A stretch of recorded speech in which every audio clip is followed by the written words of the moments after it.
It's purely my personal opinion అని చెప్పేస్తాడు sir. Disclaimer ఇచ్చేస్తాను. అనగనగా ఒక పల్లెటూరు పచ్చని పంట పొలాలతో, పక్షుల కిలకిల రాగాలతో, చూడడానికి జీవించడానికి చక్కనైన ఒక ఊరు. ఇలాంటి పల్లెటూరులోకి అనుకోని అతిథి ఇంటికి వచ్చినట్టుగా కరువు వచ్చింది. సకాలంలో వర్షాలు పడక, పండించిన పంటకు గిట్టుబాటు ధర దొరక్క ఊరిలోని రైతులు అందరూ ఏం చేయాలో దిక్కుతోచని స్థితిలో ఉంటారు.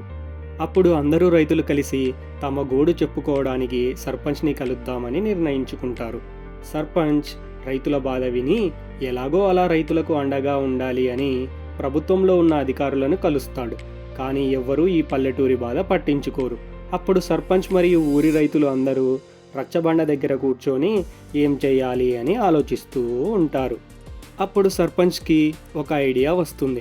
ఇప్పటి నుంచి మనం పంట ఎవరికి అమ్మకూడదు, మనకు గిట్టుబాటు ధర ఇస్తే అమ్ముదాం, లేదంటే లేదు అని నిర్ణయించుకుంటారు.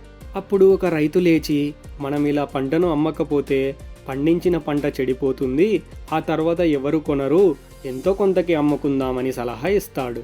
అప్పుడు సర్పంచ్, మనం ఇలా ఎంతో కొంతకి అని చిల్లర డబ్బులకి అమ్ముకుంటున్నాం కాబట్టే దళారులు సొమ్ము చేసుకొని ధనవంతులుగా మారిపోతున్నారు. రైతే రాజు అన్న ఈ దేశంలో రైతు మాత్రం కూలిగానే మిగిలిపోతున్నాడు. అదే మనందరం కలిసికట్టుగా ఒక నిర్ణయం తీసుకొని మాకు గిట్టుబాటు ధర ఇస్తేనే అమ్ముతాం, లేదంటే లేదు అని చెప్తే ఏ దళారీ ఏమీ చేయలేడు అని అంటాడు.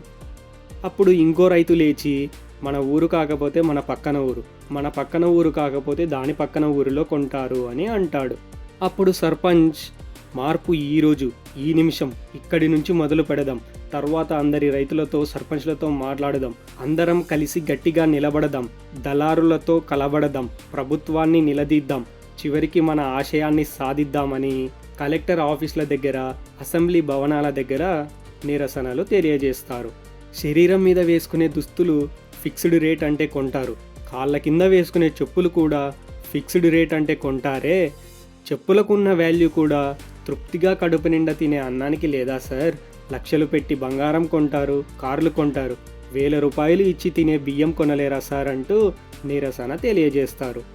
అప్పుడు కొందరు ఎమ్మెల్యేలు కూడా ప్రభుత్వం మీద వ్యతిరేకత చూపిస్తారు.